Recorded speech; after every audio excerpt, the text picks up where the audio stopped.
Γεια σας, είμαι η Ιωάννα και καλώς ήρθατε σε ένα ακόμα βίντεο στο κανάλι μου με λησοκομεία αέλια.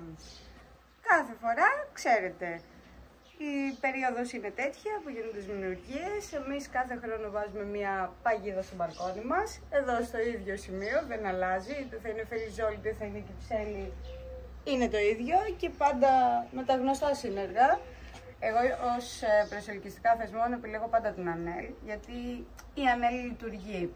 Κάθε χρόνο, αποδεδειγμένα, έχετε δει και πιο παλιά μου βίντεο, ότι βάζω είτε το σπρέι, είτε sticks, είτε μαντιλάκια, ό,τι είναι πάντα της Ανέλ.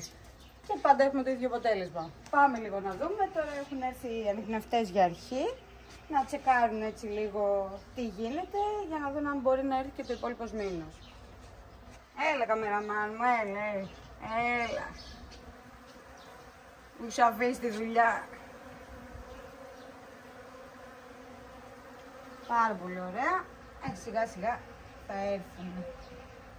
Κλείνω. Και σας κάνω update σε λίγο.